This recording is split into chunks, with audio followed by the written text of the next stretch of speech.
So it looks like the Sony Alpha 1 Mark II is coming out really soon. And no, I don't have the camera. I've never had the camera. I've never been briefed on the camera. I've heard rumors like we all have. So I kind of had an inkling that a camera like this would be coming out. But no, I don't have the camera. I don't even know the specs about the camera. Wait, are there specs already out already? No, that wouldn't make any sense. So this video is not about the camera whatsoever, but I wanted to make a video asking the question, is it a good idea to have multiple camera bodies or just stick with one? And if it is just gonna be one, like, should it be a flagship camera? Also, if you've been following me this year, I have been minimizing pretty much my entire workflow, all my gear. I've gotten rid of like 90% of my gear, although I still feel like I have a lot of gear. Like, look at this. This is all the remaining gear that I have. This is my bag where my lights and stands go. This is my secondary gear, you know, or stuff where I keep drones and phone gimbals and stuff like that. And I'm kind of deciding which camera bag to stick with. This is the Nomadic Peter McKinnon 35L backpack, and this is a 25-liter backpack. The 35L holds all my essential gear like perfectly. Like, look how well organized this is.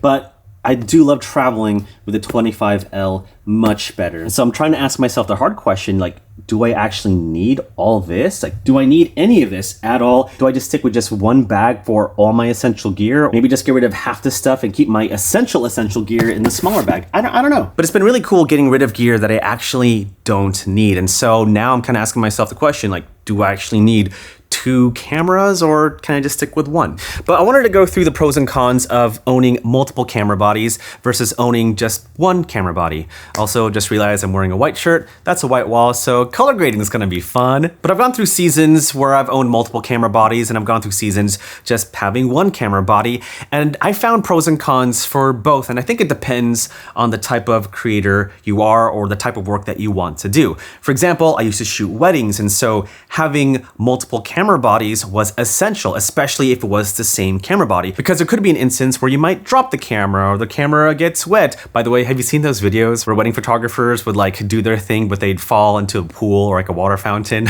I saw that happen.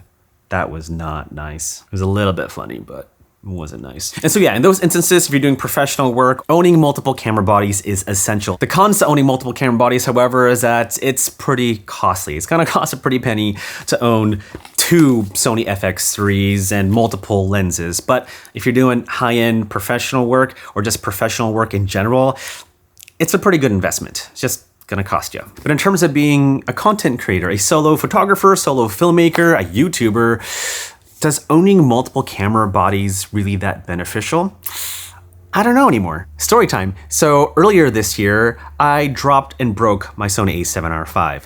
I put the camera on a flimsy tripod. I put that whole setup on a flimsy table on a windy day in Texas during tornado season. Lo and behold, the wind took out my camera and broke into 1,000 pieces. So that was fun. But during that time, I just had one main camera. I didn't have a backup A7R5 to finish the job. I'd use my iPhone. So in that particular situation, the con of having just one main camera is that you don't have a backup. However, things have changed, especially with cameras that have gotten so much better. Cameras like the DJI Pocket 3 and the DJI Action 5 Pro and even the iPhone. Like, no joke, I think this year alone, I've made maybe about 20K at least by just filming content with one of these cameras. That's kind of insane. And it used to be back in the day, if you want to get those higher paying clients, then you should have professional gear. Like, and the more expensive gear you have, then the more expensive clients you'll get. And I really don't think that's a thing anymore. In fact, I think we're going to see more content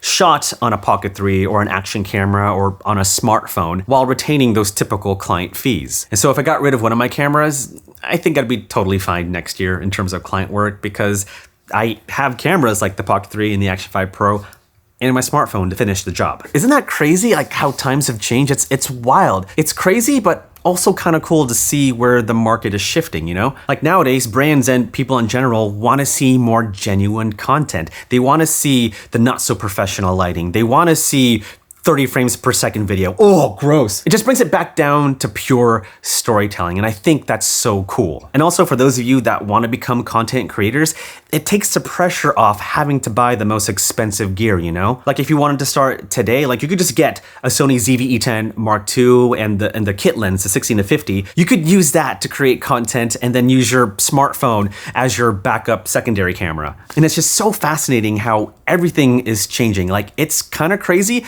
but also so cool, and I'm totally here for it. And so yeah, pros and cons to owning multiple camera bodies, great backup options, still a great idea for professional client work. Cons, it's gonna cost you. Pros and cons of owning a single camera. Pros, it simplifies your life, keeps things simple. Cons, not so painful on your bank account. And also there are so many options to have secondary cameras. Cameras like an Action 5 Pro, a Pocket 3, or even your smartphone. So yeah, I guess it depends on what you do, your workflow, what type of work you want to do. Also, what type of budget do you have? Like you don't want to get into debt getting this stuff. Like it's an investment, but also you don't want it to go so far that it makes you broke and you can't pay rent or whatever. But as for me, I still have yet to decide, although I think I'm leaning towards sticking with just one camera for next year. I think that's kind of fun. Also, I do like a little bit of chaos in my life, so we shall see. All right, gotta go. Wait, hold on. Am I recording? Okay.